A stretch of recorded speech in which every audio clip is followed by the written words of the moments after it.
Nous sommes le 29 mai 1988 et sur le tarmac de l'aéroport de Moscou à Vnukovo, on peut voir quelque chose que personne n'aurait pu imaginer récemment.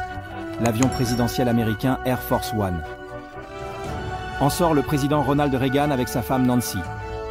Commence alors la 4e rencontre Reagan-Gorbatchev, qui se déroule pour la première fois sur le sol soviétique.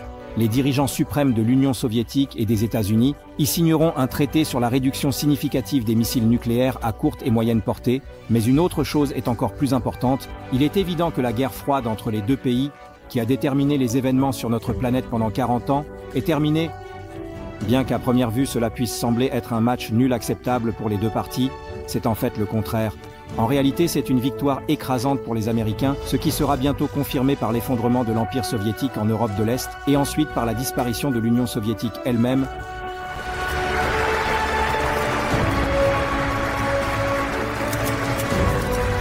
Ainsi, lorsque 2 jours plus tard, Reagan et Gorbatchev se promènent sur la place rouge, sous les applaudissements des habitants, discutent et plaisantent avec eux, c'est en fait un énorme paradoxe. Ces applaudissements et ces drapeaux agités sont en fait destinés à l'homme qui, par sa politique intransigeante, a réussi à surpasser leur pays, à l'épuiser économiquement et à lui imposer un modèle de paix selon ses propres termes. C'est précisément pour cette raison que Ronald Reagan est aujourd'hui considéré comme la personne ayant le plus contribué à la chute des régimes communistes dans toute l'Europe de l'Est.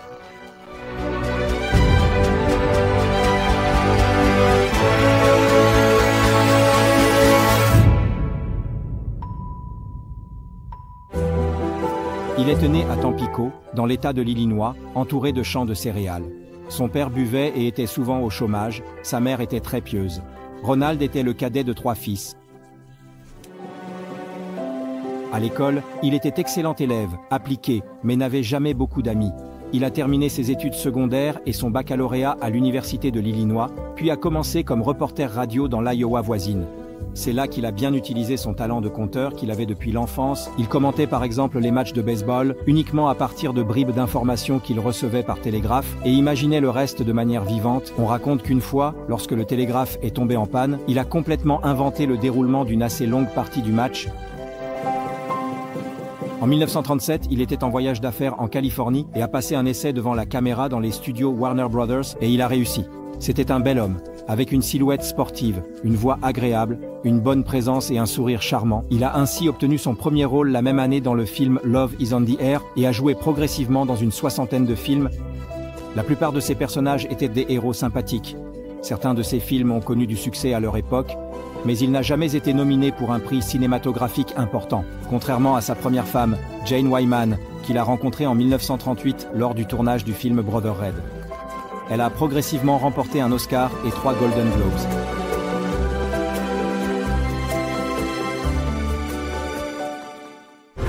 Pendant la Seconde Guerre mondiale, Reagan a évité d'être déployé en Europe en raison d'un défaut visuel et a travaillé à la place dans le département de propagande cinématographique de l'armée. Après la guerre, il est devenu président du syndicat des acteurs et les a dirigés à une époque où la chasse aux communistes a commencé en Amérique, surtout à Hollywood. Des listes de communistes réels et supposés et de leurs sympathisants ont été créées, qui perdèrent leur emploi, étaient interrogés, publiquement déshonorés et dans certains cas emprisonnés. Reagan, bien qu'il ait toujours choisi ses mots avec soin, était du côté de ceux qui menèrent les purges. Comme il s'est avéré après l'an 2000, il a même désigné certains collègues aux agents du FBI sous le nom de code T10. Cela a pu être influencé par le fait qu'en 1947, une année tumultueuse, des travailleurs de studios de gauche l'ont ouvertement menacé. En tout cas, c'est ici que s'est achevée la transformation d'un électeur convaincu du Parti démocrate et admirateur du président Roosevelt en un anticommuniste juré. À la même époque, un tournant se produit également dans sa vie personnelle. Il divorce de Jane Wyman et 4 ans plus tard, épouse Nancy Davis, avec qui il restera jusqu'à la fin de sa vie. En 1957, ils jouent ensemble dans le film Hellcats of the Navy. Commander Abbott. Case. I was afraid you wouldn't come. À cette époque, Ronald Reagan est déjà plus connu à la télévision qu'au cinéma. Sur la chaîne CBS, il présente l'émission régulière General Electric Theater, qui propose des adaptations de nouvelles ou de pièces de théâtre d'une demi-heure, sponsorisées par la société General Electric. Reagan joue lui-même dans certains épisodes, mais il a surtout toujours le mot d'introduction et de conclusion. Et pour ce qui est en fait de messages sponsorisés, nous devons encore aujourd'hui apprécier la manière agréable et professionnelle dont il les présente. Et maintenant, Ronald Reagan. Bonjour. Aujourd'hui, General Electric présente Good son evening. programme Tonight, pour une General production Electric musicale devotes its intérieure entire program to an intéressante, exciting mettant en half-hour vedette musical Judy production Garland. starring Judy Grâce à Garland. cette émission, qu'il produit lui-même à une période ultérieure, Reagan s'enrichit également. En plus, il devient orateur motivateur pour l'entreprise sponsor, parcourant pratiquement toute l'Amérique en 8 ans et s'adressant à 250 000 d'employés de General Electric. Les compétences qu'il acquiert ici lui seront utiles lorsqu'il entrera en politique dans la première moitié des années 60. Il devient le représentant de l'aile la plus dure du Parti républicain et remporte l'élection au poste de gouverneur de Californie en 66.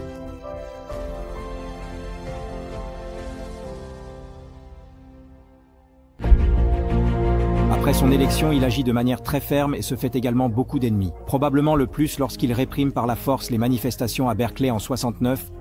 Les munitions réelles fournies aux unités de police causent la mort d'une personne et le déploiement ultérieur de 2000 membres de la garde nationale est considéré par les manifestants, en grande partie des étudiants de l'université locale, comme une atteinte brutale aux libertés démocratiques. Néanmoins, Reagan tient bon, il est réélu gouverneur en 70 et ensuite il se lance à la conquête du sommet. En 76, il se bat pour la nomination républicaine aux élections présidentielles, mais perd de peu face au président en exercice Ford. En 80, il est cependant de retour et cette fois, il accède au duel final pour la Maison-Blanche. Beaucoup le considèrent comme peu éduqué et trop simple, mais lors des débats avec son adversaire, le président Jimmy Carter, il montre à quel point il sait parfaitement s'adresser à son public. Ainsi, il jongle par exemple avec les termes économiques classiques de crise, récession et reprise, que son adversaire a soulevé comme l'un des thèmes essentiels. A recession is when your neighbor loses his job. A depression is when you lose yours. And recovery is when Jimmy Carter loses his. Il écrase finalement son adversaire en remportant 44 États. Et le 20 janvier 1981, quelques jours avant son 70e anniversaire, il devient le 40e président des États-Unis d'Amérique.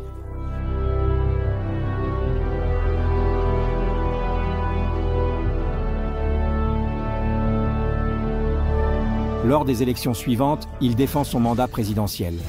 Il bat finalement Mondale encore plus largement qu'il n'avait battu Carter 4 ans auparavant et passe ainsi presque toute la décennie des années 80 à la Maison-Blanche.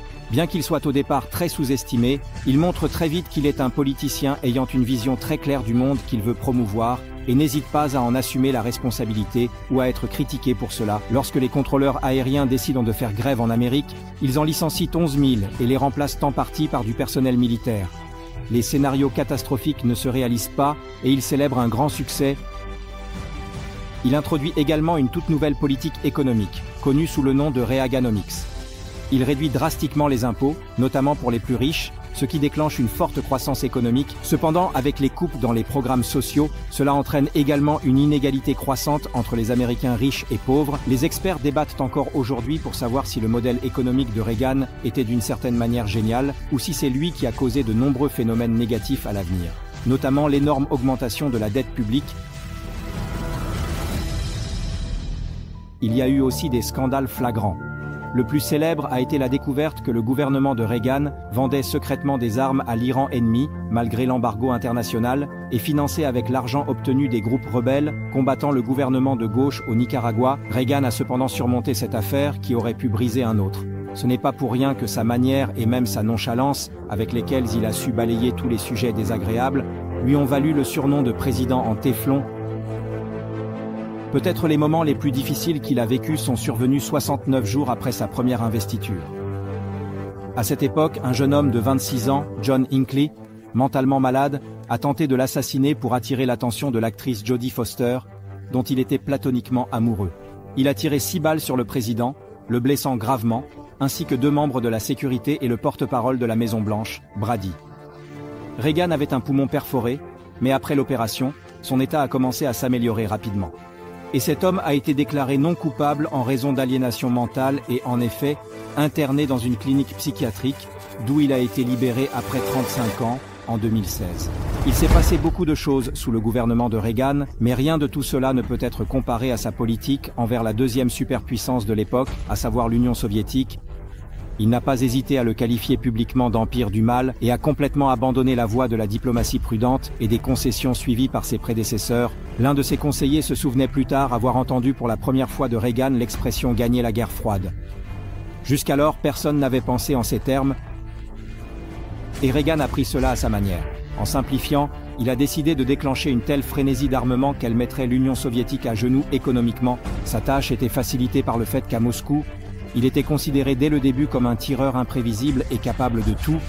Ainsi, lorsqu'il a commencé à déployer des missiles nucléaires à moyenne portée en Europe et a ensuite lancé le programme SDI, souvent appelé guerre des étoiles, qui devait être capable d'intercepter tout missile tiré sur les États-Unis, les soviétiques n'avaient essentiellement pas d'autre choix que de s'armer également. Mais leur puissance économique ne suffisait pas. À cette époque, jusqu'à 40% des dépenses publiques soviétiques étaient consacrées à l'armement, ce qui n'était pas tenable sur le long terme. En 1985, un représentant de la Nouvelle Pensée, Mikhaïl Gorbatchev, arrive au Kremlin, et les relations entre les deux superpuissances ainsi que leurs dirigeants commencent à s'améliorer. Reagan sait qu'il est proche, mais il réalise également que c'est précisément maintenant, alors que l'Union soviétique est pratiquement à genoux, que la phase la plus dangereuse commence. Il ne relâche donc pas son initiative. If you seek liberalization, come here to this gate. Mr. Gorbachev, open this gate.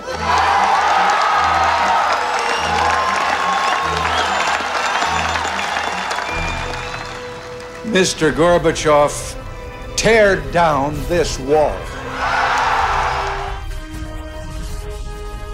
Et puis en mai de cette année-là, 1988, lors de sa visite à Moscou, il signera avec Mikhaïl Gorbatchev un traité sur la limitation des armes nucléaires. Les deux pays ont convenu, paix avec les soviétiques. Quelques mois plus tard, en transmettant le pouvoir à George Bush, Ronald Reagan quitte la scène comme vainqueur de la guerre froide, ayant accompli une mission inédite.